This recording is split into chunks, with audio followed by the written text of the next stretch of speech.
What a great place to hunt deer. Wisconsin's natural and agricultural landscape provides perfect habitat for white-tailed deer. And it's no secret, Wisconsin deer hunters are passionate about their sport. Hi, I'm Dan Small, and welcome to Deer Hunt Wisconsin 2011, our 20th special on Wisconsin's deer hunting opportunities. You know, Wisconsin gun and bow hunters have logged an average annual harvest of 440,000 deer over the last decade. During gun season alone, that's about one deer for every 2 hunters. Back in 2000, Wisconsin hunters recorded the all-time highest one-year harvest total of any state when we registered more than 615,000 deer. Over the past decade, our annual harvest includes an average of more than 165,000 bucks with bow and gun combined. In fact, Wisconsin has the most bucks of any state in the Boone and Crockett and Pope and Young records. When this year's gun deer season opens on November 19th, some 650,000 hunters of all ages will take to the fields and forests in pursuit of deer. Already this fall, more than 250,000 bow hunters have been at it, and from early reports, it looks like they're having a great season.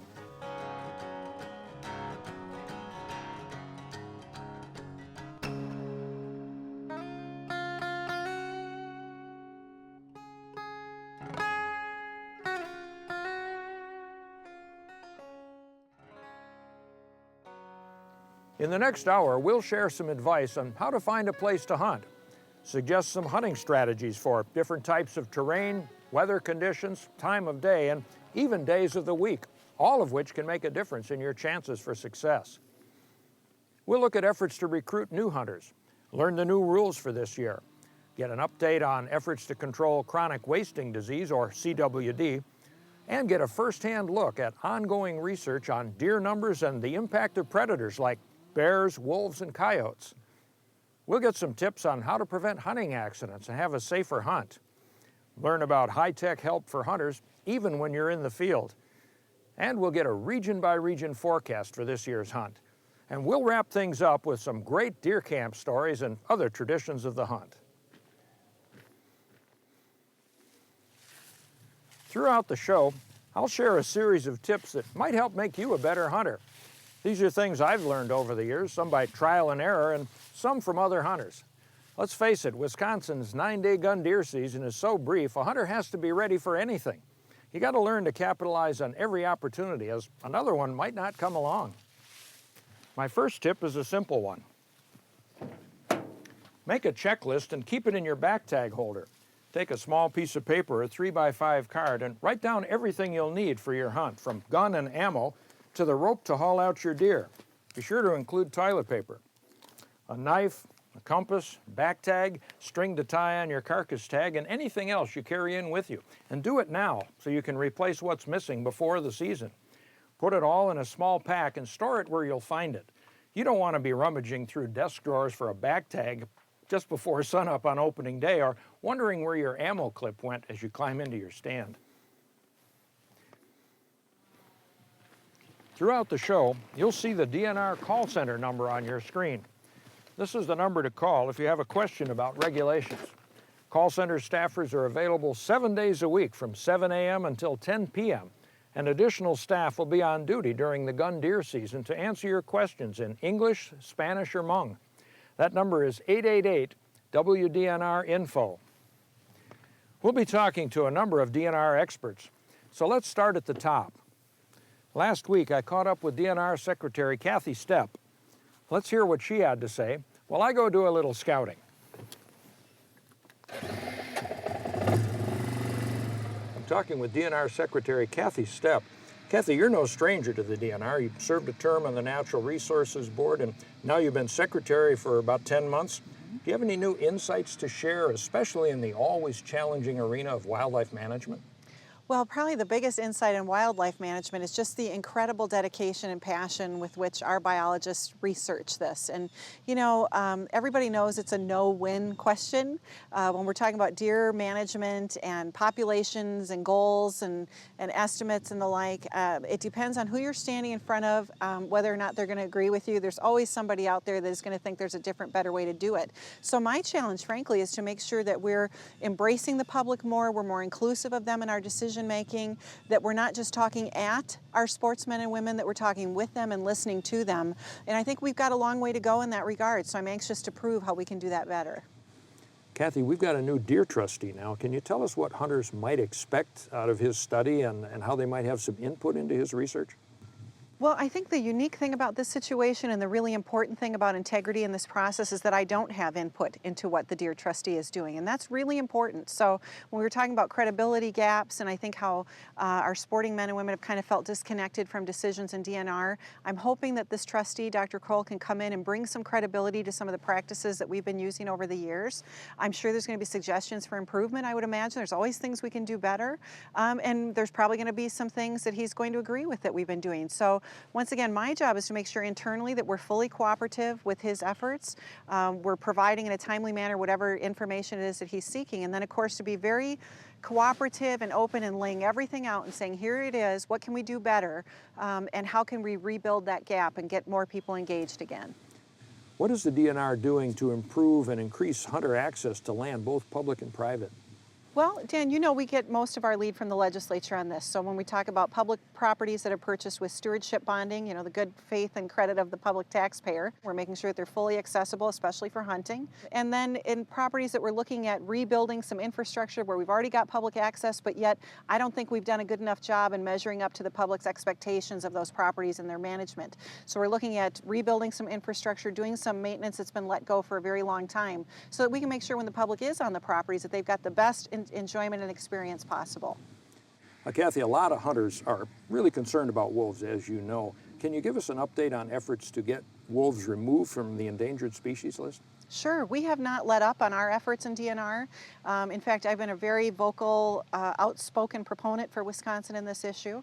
We've been pretty disappointed with the Fish and Wildlife Service's efforts so far, struggling with this introduction of a potential second species of wolf, which would really muddy the waters when we're talking about how do we define populations of the wolves that are out there to deal with. So my job is to continue to be an advocate, continue to be a squeaky wheel, and make sure that we're also building consensus with neighboring states so that we can stand together and inform the federal government on just what a critical issue this is. When you talked about worries for hunters in Wisconsin, we're equally concerned about the safety and livestock protection issues that we're going through in northern Wisconsin. So folks all over the northern region have some tremendous concerns there, and we in DNR are ready, willing, and able to manage this species as soon as we're given the green light from the feds. Do you have a message for hunters as they get ready to embark on this year's gun deer season? I do. I'm really excited about this season. First of all, it's going to be my first season as a deer hunter, so I'm excited about the experience. But my message is to come on out and engage. I know we can do that, and if we can continue that excitement, we can spread that message to the nation about this is where the action is for whitetail hunting in the country. Come here to Wisconsin and to enjoy that, and we're going to show you how to do it right. Kathy, thanks a lot. We really appreciate you taking the time to talk to us.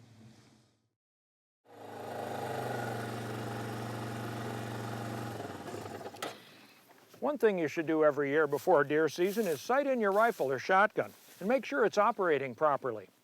Even if it worked fine last season, take it to a range and check it out.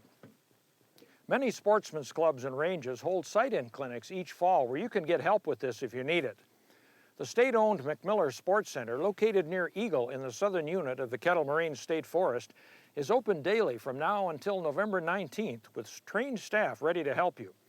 If you put a new scope on your rifle, the first step is to bore sight it to get the scope and bore in the same ballpark. You can also shoot it at 25 yards to get it on paper.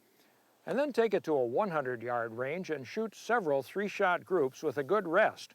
Adjust the scope as needed, fire a couple more shots, and you should be good to go. You don't need tack driving accuracy to kill a deer, but you want to be confident you can make a clean shot. Historically, many groups of hunters would sit in their favorite stands opening morning and then make drives the rest of the season. Up in the North Woods, some folks would still hunt if conditions were right. Today, most hunters sit in tree stands all of opening day and Sunday morning, and then they hang it up by noon to watch football. Now, I'm a big Packers fan myself, but you won't shoot many deer sitting in front of a TV. A safe hunt is always a good hunt, but every year a third of all gun-related hunting injuries are self-inflicted. Paying careful attention to our hunting practices can reduce these injuries. Recreational Safety Warden Kyle Drake reminds us of basic firearm and personal safety. Kyle, what advice do you have for hunters to make sure they don't injure themselves or other people when they're in the field? Well, Dan, historically, look at our hunting incidents in Wisconsin, especially during the firearm deer season. We find that about 90% of our incidents, hunters either shooting another member of their hunting party or shooting themselves self-inflicted. And when we talk about hunting safety, we always talk about our 4 basic firearm safety rules. And the first one is treat every firearm as if it's loaded. Every time you pick up that firearm, make sure that safety is on, open the action, visually inspect that firearm, make sure no shell in the chamber and no shells in the magazine. This is a potentially lethal piece of equipment, so we need to treat it with respect. The second rule is always control the muzzle. The muzzle, as you know, is the business end of the firearm. It's where the projectile comes from. And we got to make sure we're never pointing that muzzle at ourselves or anybody else. Again, never point that muzzle at anything you don't want to be pointing at. The third rule is be sure of your target and what's beyond. This comes in very, very important during deer season on deer drives. Recognize that thing out there as a legal target. Make sure you look beyond that target. Make sure there's not a house or a road or another member of your hunting party back there. Especially if you're shooting at moving deer or flying birds, something like that. Identify that target and look beyond. And the fourth rule is keep your finger outside the trigger guard and the safety on until you're ready to fire. But again, immediately after discharging that firearm, make sure you put your safety back on. Now, there's an easy way to remember those rules, isn't there? Yeah, we go by the acronym of TAB-K.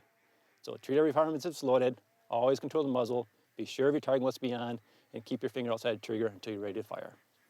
Now, I notice you're carrying a safety harness, and I've fallen out of a tree stand a couple times. I always wear one now. Why don't you tell us the best way to use this harness?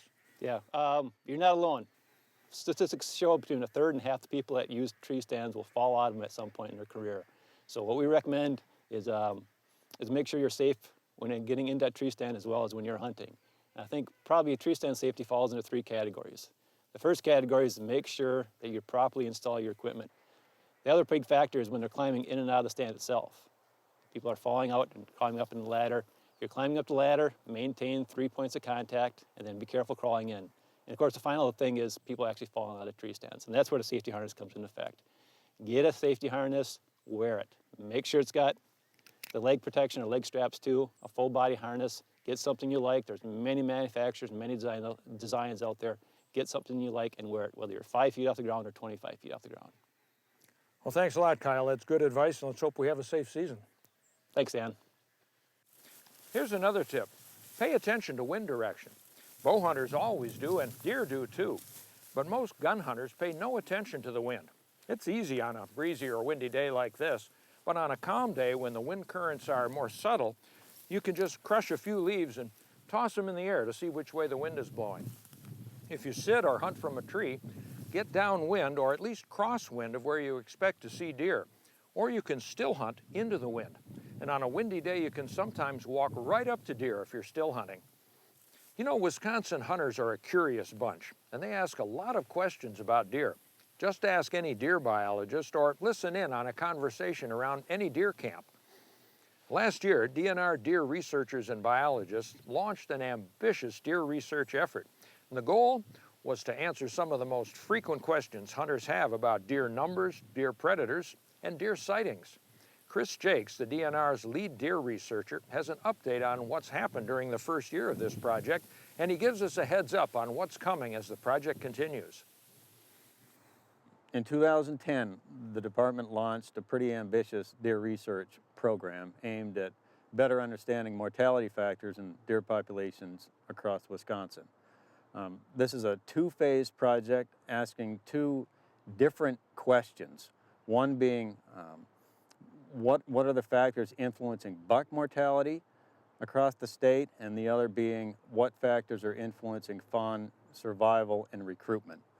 The buck study is designed really to quantify the percentage of bucks that are getting killed by hunters annually, and the fawn survival study was born out of concerns and questions that the hunters of the state have raised about the impacts that predators may be having on fawn survival and recruitment rates. So during winter 2010, we captured over 200 deer in northern Wisconsin. About 80 of those were bucks and 125 were does. In the east central study area, we captured 135 animals, 55 of them being bucks and about 80 being does. We captured deer using a variety of trapping techniques, including helicopter capturing and a number of different ground trapping techniques, including box traps, netted cage traps, and drop nets. We also captured 104 fawns across Wisconsin this past spring, of which 68 were captured in the east central study area and 36 in the northern forest region. So as anticipated, we're seeing a number of causes of mortality that vary regionally across Wisconsin. In the northern forest region, we're seeing both natural mortality and capture-related mortality. Natural mortality causes consist of predation events, starvation, vehicle collisions, some disease, and some unknown causes of death. So that fawn never stood. There's this material on the hooves, this white gelatinous material. That's an indication of a newly born fawn. They'll wear it off right away when they begin to walk. So the fact that it's still present indicates that the fawn never walked. In the eastern region of the state, mortality is primarily by way of vehicle collisions. So we won't be using helicopters this year because of public concern over excess mortality associated with that technique and due to our success with ground capture techniques. That said, we'll increase our ground trapping efforts and begin those efforts earlier to ensure that we capture a sufficient number of animals, particularly adult bucks. A lot of the success of this research depends on hunters like you and me volunteering our time. And the DNR has a webpage where you can learn more and sign up to help capture deer. Another way we can help is by recording deer and other wildlife we see while we're hunting on the Deer Hunter Wildlife Survey. Wildlife managers are interested in any sightings you have of deer and 17 other species. And they also want trail camera pictures of endangered or rare animals. They'll use this information to help estimate the abundance and distribution of these species. And they'll use this along with other survey data to help make management decisions. A survey of this kind only gets better with more reports. To sign up, go to dnr.wi.gov. Click or search Deer Hunter Wildlife Survey. You can also have a look at some of the trail camera photos folks have sent in. Some of them are pretty interesting. We talked about paying attention to wind direction, but you should make an effort to control your scent too. Shower before you hunt and use a scent-free deodorant. Don't wear aftershave or cologne. Hang your hunting clothes outside, not indoors, where they'll pick up household odors. Or you can store them in a plastic tote box along with some soil or leaves from the area where you hunt. Use a scent control product. There are several liquid products on the market, and even a couple of battery-powered devices that eliminate odors. And don't wear your hunting boots or jackets in taverns, garages, or wherever they can pick up non-woodsy odors. You can even step in cow manure or deer droppings when you're walking to and from your stand to mask your scent.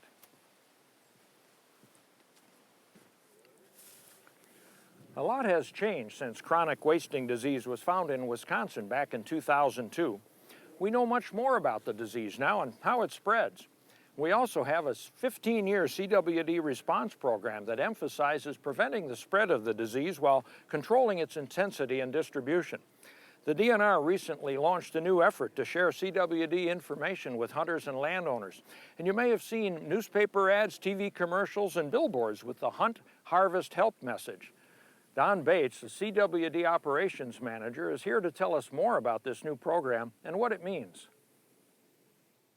Well, Don, what have we learned about CWD since it was discovered here in Wisconsin back in 2002?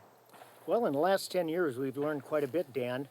We do know that the disease is transmitted both by direct deer-to-deer contact and by soil contamination with the prions. And we also know that the disease has progressed through the years. In 2002, in our western zone, prevalence rates were about 3%, and they've now increased to about 8 to 12%. And in the southeastern zone, they've increased from about 2% to 6%. Now, you have a new program called Hunt Harvest Help. Give us some background on that. Hunt Harvest Help is our outreach program for chronic wasting disease. It targets landowners and hunters in the chronic wasting disease zone and offers information on a new website regarding the disease and what folks can do to help combat that disease. Basically, Hunt Harvest and Help stands for hunt. We want folks to continue to enjoy hunting deer in Wisconsin. It's a great opportunity, and we have a great deer herd throughout the state. Harvest, we want them to harvest a deer for its valuable meat and for its trophy, personal trophy to them. And we want them to help by possibly donating an extra deer or venison to the local food pantries. Well, Don, I understand the department has a new CWD response plan. Tell us about that. We do have a new CWD response plan, and it was just formed last year in 2010. And the major difference between the old one and the new one is the old one looked to eradicate the disease. This new plan accepts an endemic area of CWD in the southern part of the state, and our goal is to limit the spread of CWD from outside of that and prevent new introductions elsewhere. Did hunters and landowners have input to this plan? The entire plan was based on what we heard from hunters and landowners as well as the science. Basically, hunters told us that they would rather accept a small amount of disease or a certain level of disease than bring the deer herds to very low numbers. So it's a compromise between reducing the herd to extremely low levels where hunters were dissatisfied with the deer herd, and controlling the disease at the same time. Okay. Some of your new spots feature Matt Kenseth. How did he get involved? He, as you know, besides being a champion race car driver, is also a Wisconsin native from southern Wisconsin. He hunts in the CWD zone, and he tries to hunt deer whenever he can. I'm Matt Kenseth. Matt was willing to volunteer his time for this effort and basically keyed in on the teamwork involved with a race team is very similar to the teamwork involved with hunters and landowners working together to combat this disease. Well, it's certainly a great spot.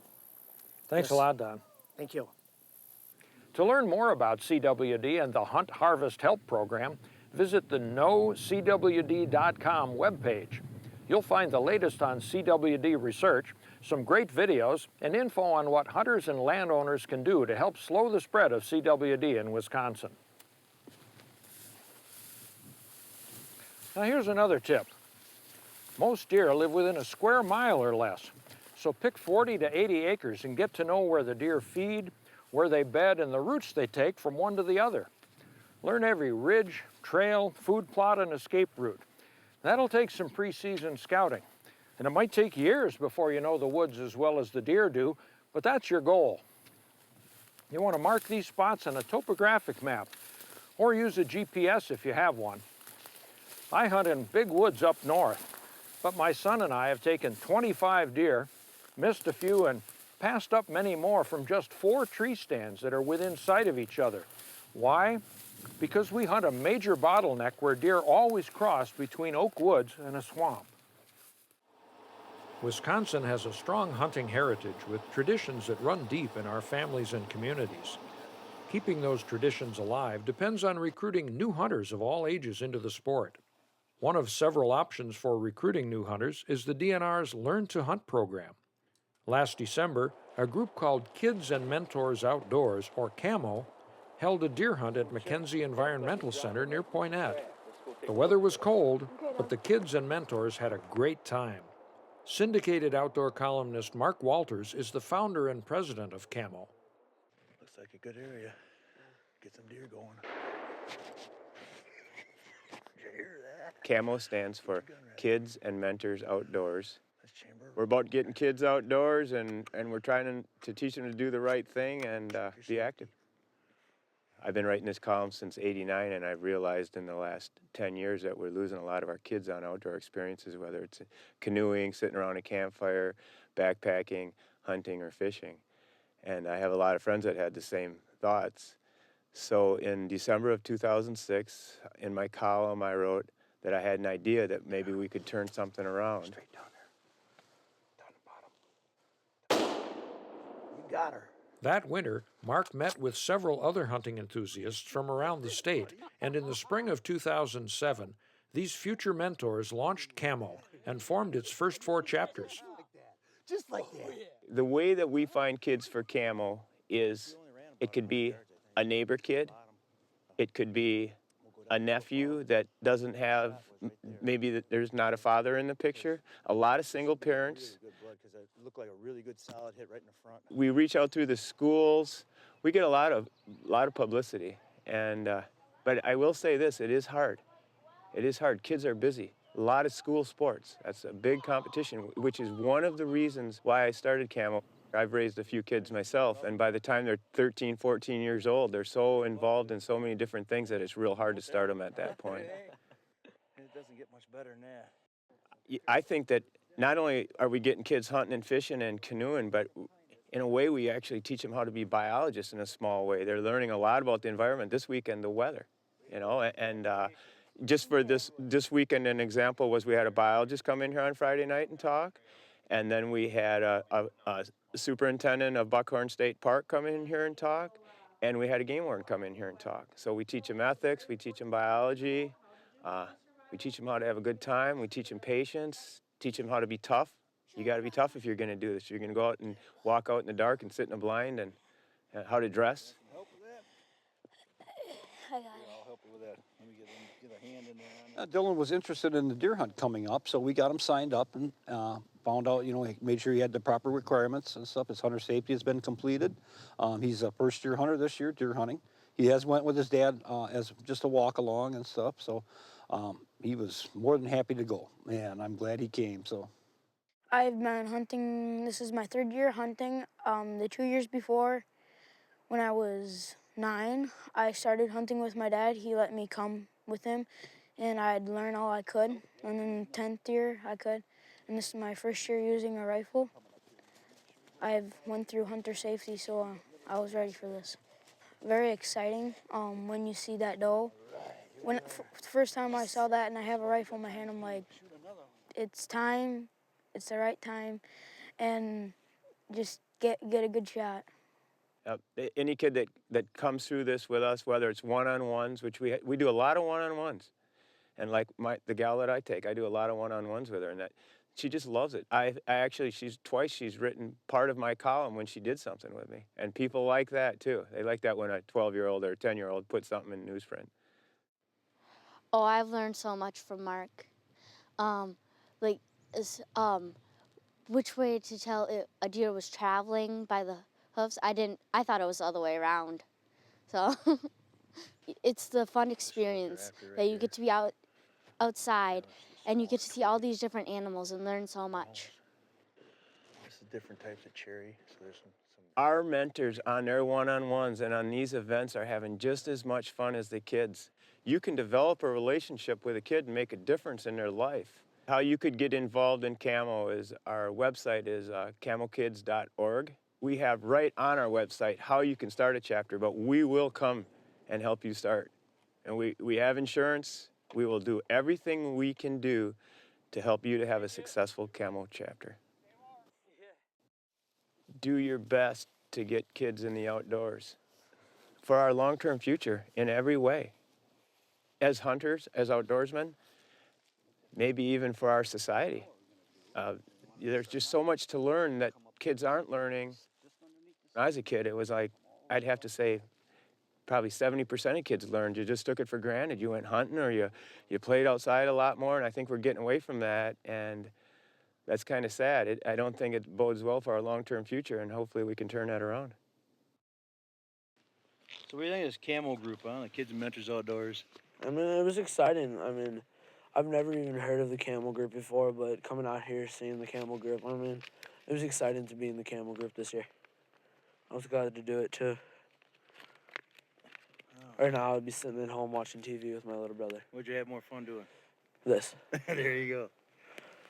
Here you go. We all have someone to thank for taking the time and interest to introduce us to hunting.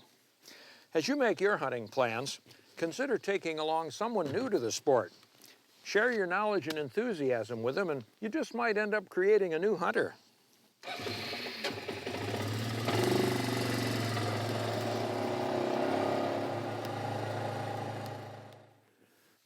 And now here's another hunting tip. Don't do lunch. I don't mean don't eat lunch, just don't leave the woods. Most hunters walk back to the truck or camp for lunch, and they move deer going out of the woods and coming back in. So sit tight. Dress warmly enough and carry a drink and a sandwich. I've shot several deer while other hunters were doing lunch. Many of us hunt in farm country with a lot of wide open spaces and small patches of cover. It doesn't take much to hide a deer. They'll hide in standing corn, of course, but also in tiny swales surrounded by open fields, small woodlots close to town, and other places you might not think of looking. Now, you can still hunt in farm country, but the big difference is deer usually see you coming. But if you walk slowly and stay alert, you might get a shot at a bedded deer because they'll sometimes sit as tight as a rabbit if they think you'll walk by. Deer use fence rows for cover too, so stand at fence corners when others are making a drive. Even a big buck will crawl on its belly and hide in a small ditch if there's no cover. Historically, most hunters started as kids, like those we saw in that winter hunt segment. But today, we're losing older hunters faster than we can recruit youngsters to the sport. So some folks are working to introduce adults to hunting as well. If you saw last year's Deer Hunt Special, you may remember Carl Malcolm from our campfire scene. Since we saw him last, Carl finished his PhD in wildlife ecology at UW-Madison, and one of his ongoing projects is a Learn to Hunt program that involves University of Wisconsin students as mentors and as hunters. Carl, first of all, congratulations on your degree. Thanks a lot, Dan. I appreciate it. Why don't you tell us about your efforts to recruit new hunters? Sure, I'd be glad to. You know, you mentioned a lot of hunters starting off as children. Another commonality that a lot of the hunters, you know, you and I included, and probably a lot of our viewers here, is the fact that they started hunting in rural areas. You know, it's part of our culture where you grow up in a rural place, everybody gets excited about the deer opener, and it's a really natural thing to become interested in that. When you get onto a college campus, there are a lot of people coming from different corners of the world, a lot of different backgrounds, and not necessarily as many hunters. There's still that interest, though, in people's mind. There's just not necessarily the opportunity for them to have an experience. And so these Learn to Hunt programs on our college campus are gearing people that aren't necessarily kids, and a lot of them aren't from rural backgrounds, but they really want to get that opportunity to learn more about it. So that's where these programs we've been working on fit in. Well, why don't you walk us through this deer hunt event that you did? What'd you actually do? Well, first afternoon, we had firearms safety training and practice. From there, we transitioned from the shooting range to our local foods co-op here in Madison, the Willie Street Co-op on the west side of town. And that's a pretty cool relationship if you think about it, because a lot of people don't necessarily think about local foods and hunting on the same wavelength, but a lot of our hunters are really interested in hunting because of their interest in having good, healthy, local, sustainable food. So we did some of our training at the Willie Street Co-op. We had a great wild game dinner there. The other mentors helped me prepare a number of dishes so they could taste ducks and elk and deer and wild turkey and get a chance to really understand and appreciate how awesome the food that comes from these animals we hunt really can be. And then one of my favorite parts about the program is getting everybody kind of in a circle to discuss our motivations for being there, hearing why people would sign up for a program like this. You know, a lot of our participants are coming from urban backgrounds. They don't know the first thing about hunting. Sometimes the things that they think about hunters or hunting might be stereotypical and not necessarily reflective of all hunters in our community. And, you know, it's a really fun discussion to have people talking about their motivations and interests for being there. And then they go hunting. And then they get a little bit of sleep because by then it's been kind of a late night. They get up real early the next day and we get them out in the woods. Yeah.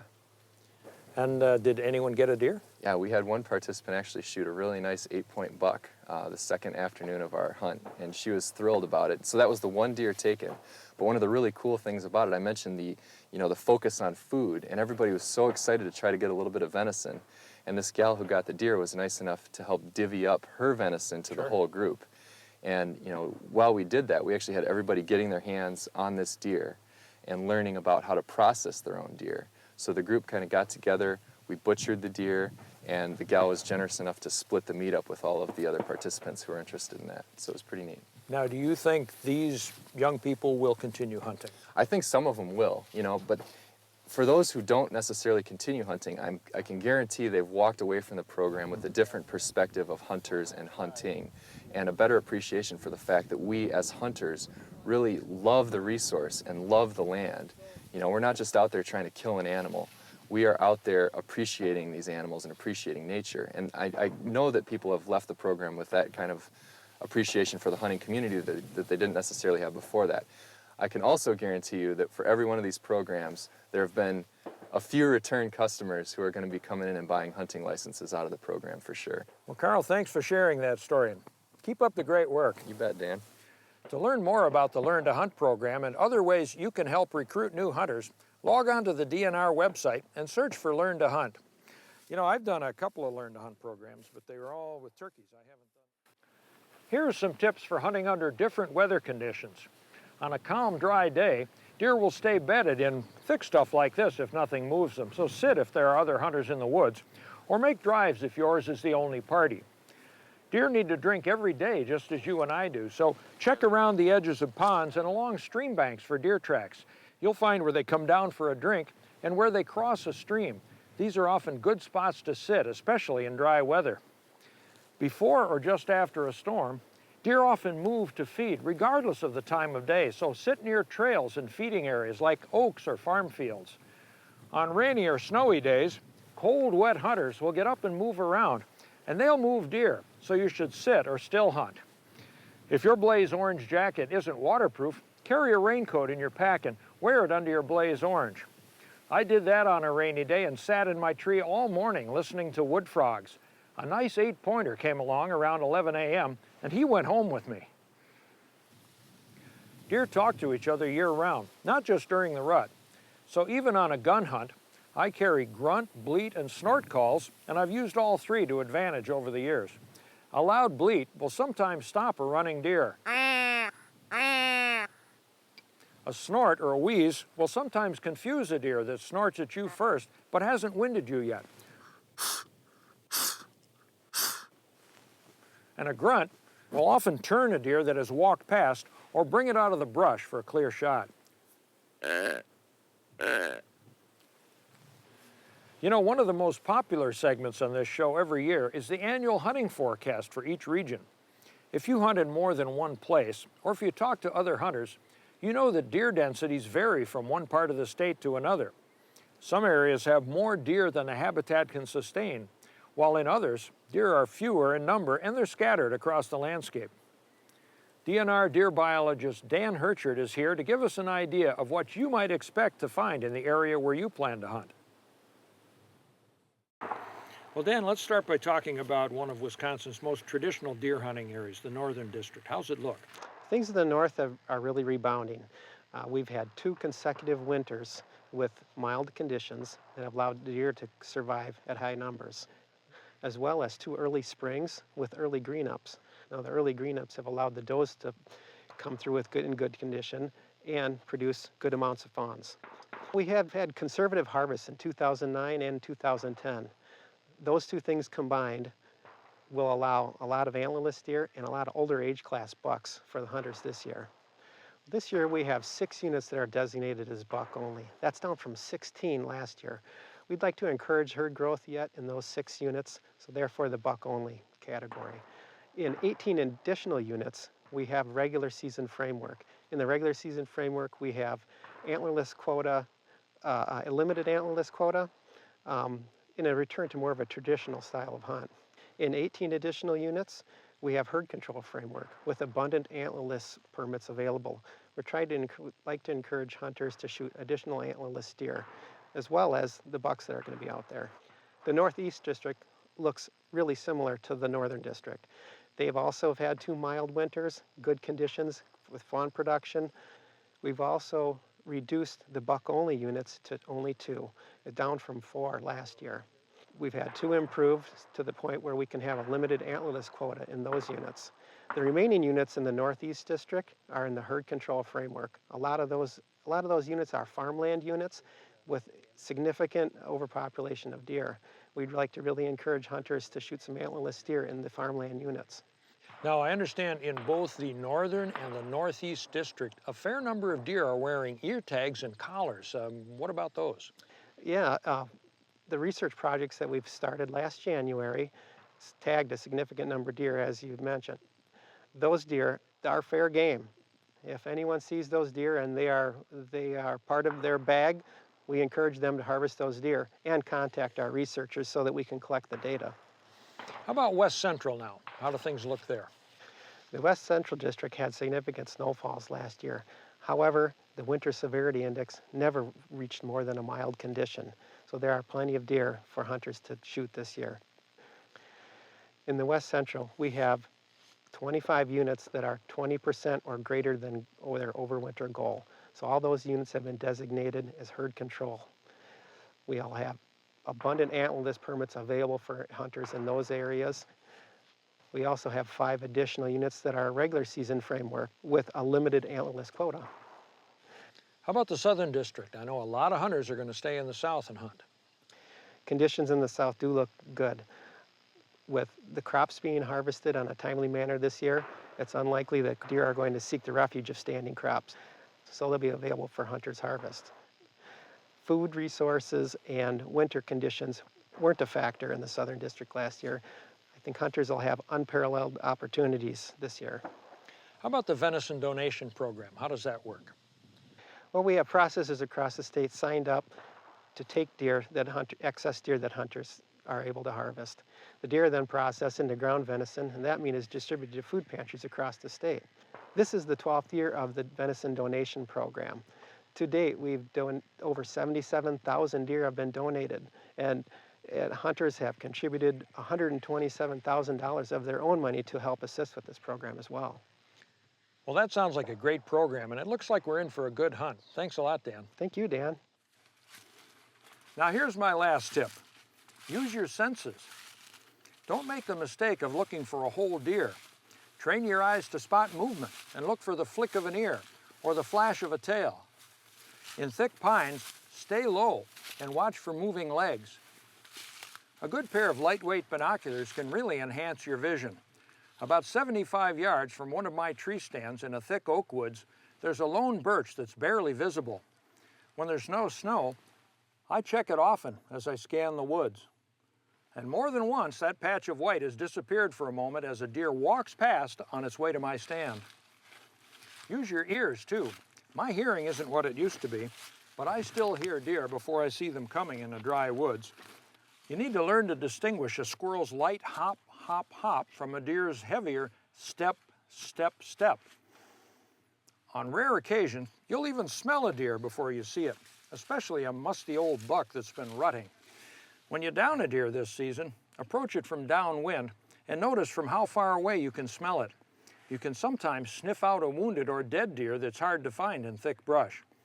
Now let's face it, nothing you do will guarantee you'll shoot a deer, but these tips just might help put you in that class of successful hunters who'll dine on venison this winter. There are several new regulations in place for 2011 that might impact you depending on where and how you hunt. I talked with Tom Van Haren, the Rules and Regulations Specialist for the DNR Warden Corps. Well, Tom, how can people find out about the new regulations for this year? Well, Dan, the easiest way is for them to go to our 2011 deer hunting regulation pamphlet. We renew it each year with the new season dates and new rules. They can also call our call center, or they can go online and find this pamphlet there as well. So what are some of the new rules? Well, on page 4 of this pamphlet, each year we do list all the new rules so people can easily find them. Some of the rules that are in there this year that a person will find, the first one is that all youth under the age of 18 are automatically issued an antlerless deer carcass tag this year when they purchase a gun deer hunting license. This tag is valid in any unit statewide, and it replaces what we used to call the first year hunter education graduate antlerless tag. The advantage to this tag, however, is they can get one each year until they turn 18. It can be used anywhere in the state, including those regular deer management units where people otherwise have to buy a tag for $12 or $20. It's also good in the regular buck-only units for the youth. So they can harvest an antlerless deer in those buck units. And then also disabled hunters with the proper disabled hunting permit and military personnel home on furlough or leave can use their regular gun buck deer carcass tag for deer of either sex statewide in any unit, as they have in past years, including these buck-only units. The herd control units that we have this year had some minor changes. We're over 70-some herd control units this year. The advantage to that is hunters will be able to take advantage of their free herd control tag that's issued with their gun deer license in all those units, and have the opportunity to purchase additional antlerless deer tags for $2 a piece for those units. The Ernebuck zone is another area where we had a fairly significant change this year. In the CWD zone, which has the Ernebuck requirements, the Ernebuck requirement this year does not apply to a hunter's gun buck deer carcass tag or their archery buck deer carcass tag. Those two tags can be filled without having to earn the buck first by shooting an antlerless deer. All the other tags a hunter might want to use in the CWD zone, they do have to comply with Ernebuck requirements. The other rule that's not in the pamphlet specifically is that archery deer hunters this year, for the first time statewide, will be able to hunt with their archery gear during the 9-day gun deer season. The archery season will still close on Friday, the day before the gun deer season opens, but just for one day. Then it will reopen back for the rest of the archery season until it closes late in January. I would remind archery hunters, however, if they're going to go out during that 9-day season, they do need to wear blaze orange clothing like all other hunters. And the archery deer tags can only be filled by that person with archery gear. You cannot tag a deer with an archery tag that was filled by a gun, for example. So those are some of the main rules that have changed for this year. But again, I would remind hunters to go to page 4 of our deer hunting regulation pamphlet, where they'll find all these new rules and a couple more small changes in some state parks that they might be interested in. How about transporting deer out of the CWD zone? This is a rule that we created a couple of years ago, but we relaxed it a little bit to make it a little bit more convenient for hunters who might harvest a deer in the CWD zone or another state where CWD is known to be present. In the past, they had to butcher it there before they could take the deer out, and it was kind of inconvenient for somebody who lived in another part of the state. So now they can take the whole deer carcass back home with them, provided they take it to a licensed taxidermist or a licensed butcher shop within 72 hours of registering that deer. And the reason for that is to make sure the head and the spinal column, the parts of the deer that were concerned about maybe transmitting CWD to other parts of the state, are taken to a place that has the ability to properly dispose of them. All right, thanks a lot, Tom. Okay. Remember, you can call the DNR call center with questions, even from the field if you carry a cell phone. Call center staffers are available 7 days a week from 7 a.m. until 10 p.m. And additional staff will be on duty during the gun deer season to answer your questions in English, Spanish, or Hmong. That number is 888-WDNR-INFO. Well, it's been a long day, and I'm getting kind of chilly. I've got some friends waiting for me inside the lodge here at Milford Hills Hunt Club, and I'll bet they've got a fire going.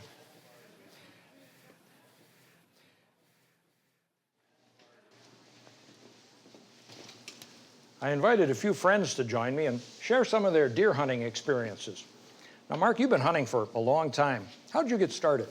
Started out family tradition. My dad took me hunting. Started out with small game, gradually was allowed to go big game hunting with the rest of the group. All right. Now, Rachel, I imagine your dad took you hunting for the first time. He did. I had a little bit, of the traditional household where the mom typically doesn't hunt and my father did hunt. And I never got into it until actually high school, end of high school, beginning of college. Just wasn't there, and I'm glad I finally did get into it. And now it's a way that you two can do things together, I imagine. Yeah, it's definitely a way that we've been able to bond. After my parents' divorce, then we were able to connect through this and really spend some quality time in the field together and be able to have some great memories to share. Now, Carrie, you've been hunting with your dad for quite a while, haven't you? Yes. 6 days old, my dad took me duck hunting. No kidding. He taught me at an early age how to be quiet in the woods, and it was always a tradition with the two of us. He really wanted a son, ended up with 4 daughters, so I had to fill that spot. It was a good hobby. Now, Brad, I think we're going to have the same theme here. You got started with family, didn't you? My grandfather and my father, they had a deer camp in northern Wisconsin, and I just got brought along. I mean, the first few years I didn't get to carry a gun, but I did get to sit in the woods with my dad. It was about 3 years before I got to carry a gun. Now, that's kind of a tradition. Mark, you said you got started as a child with your dad. Did you hunt the first year, or were you the gopher or the tag-along? How'd that work? Well, you know, with the rabbit hunting and stuff like that, I was the dog. I was the one who would bust the brush. I'd be the one to chase game. Sure. But then when it came to deer hunting, I had the regulations memorized. I had to make sure that he knew that I would be safe, and that in hunting camp, sometimes you have to know your place, too, in the hierarchy. Mm-hmm. Now, Brad, you've done a lot of hunting up north in what we'd call a traditional deer camp up in the North Woods. What was that like? Well, we always hunted in the state forest. And the thing that I can't relate to from hunters downstate, when I was deer hunting, there weren't any boundaries. We basically, our boundaries were either a swamp or maybe some other hunters group territory where we didn't want to infringe on their hunting. So we would basically just hunt the big woods. It was a different type of hunting. You didn't have fences and you didn't have no trespassing signs. And for me to hunt downstate, it was hard for me to acclimate to that. When you took me last year, it was a very like, oh, you can only go to here. Yeah, we got a corner, we can't go there's a beyond. corner, we can't go beyond. So for me, that was awkward for me to do that. Mm-hmm. But you got a deer. But we got a deer, that's right. Now, Rachel, where have you hunted with your dad? Hickston. And so that one is actually a smaller quarters, and it's nice to be with the cousins. It's the one time a year that, you know, even if I am unable to take part in the deer for some reason that year, or I can't go out till later, it's always fun to come and, you know, share those close quarters with the cousins and the uncles and be able to share the stories and learn about what it meant to my dad and what it means passed down from my grandpa. And, you know, I was never able to hunt with grandpa, so that was something neat that I always get to hear is their stories with grandpa and what they got to experience. Now, Brad, your camp, again, a traditional camp up north, and one of the features of it is the camp log. Talk about how important that is. The camp log it's almost like a touchstone, something that you can relate to. You can sit back by the fireplace and read about hunts that have gone by. It really brings you back to when maybe some members of the camp that aren't there anymore, something you can really get back to. I still hunt on my dad's stand. It makes me feel good hunting where he used to hunt. It connects you with, it's almost like a timeless connection. When you read about the deer that we got in other years, you read those camp logs, those are always fun. Carrie, your husband's a rock and roll musician, and he's not a hunter. He's not a hunter. How does he relate to your hunting? He's really very supportive. And this year he's going to go again, and this year he promises to sit out in the blind. He says if nothing else, he can run a camera. So he's coming around. He'll never be a hunter. And it's okay. Yeah. It's really okay. But at least that he's taking the interest means a lot to me. Mm-hmm. Now, Rachel, you're a recent hunter, and I'm sure you have friends who don't hunt and who've seen you become a hunter. What do they say about your hunting? I've got a few girlfriends that are into hunting, and they took it up right away, and I thought they were crazy because I was too busy with my parties and my friends. My guy friends always hunted. But my guy friends have adapted to it very well. They were kind of surprised at first, but then now they're more than willing to take me out with them and definitely teach me some more things. And, you know, the biggest thing that I've learned is ask questions. Don't be afraid to admit that you can't or you don't know how to do something. Definitely for me with my friends, they, you know, call me up for a duck hunt or a goose hunt, or even to go out in a new territory for whitetail. And I, you know, have no familiarity with the area, so definitely just being able to admit, you know, I really will need your help with this. Can you, you know, walk me through it? I have the gear, but I'm going to definitely need some advice. Asking questions about anything that you're interested in, anything at all that relates to hunting is definitely a big step, and everything's a learning experience. Some people may have recognized your name, Mark, as a well-known outdoor writer, and in fact, I asked you to bring a copy of the Deer and Bear record book, which you wrote many years ago. We won't say how many, but how has deer hunting changed in your experience since the time you wrote that book? You know, in a lot of ways, I think it's timeless. And I think that each individual goes through a maturation. They go through the stages of a hunter. I find so much more pleasure now in taking someone else hunting, mentoring. I don't think that there's that big of a difference now, other than maybe technology, including good technology that helps for the comfort of the hunter and people being able to spend more time afield. Brad, you used to tell me that every deer head has a story. Well, the cover of his book with the Jordan buck on it, every Wisconsin hunter knows that story. But all the deer in my deer camp, I can look on the wall and every one of those has a very good story. You know, I want to hear that story. When someone shows me a deer head, I don't want to know, it's nice to know how many inches it is or how many points it is, but it's nice to know the story of the hunter who told it. You know, Carrie, I know that's true for you and Brad, and I know it's true for Rachel, and I think it's true for Mark as well, that you were all with your dad when you shot your first deer. You know, we're going to keep this conversation going for a while. We hope you've enjoyed Deer Hunt 2011. Join us again next year when we do it all over again at Deer Hunt, Wisconsin 2012. So tell us how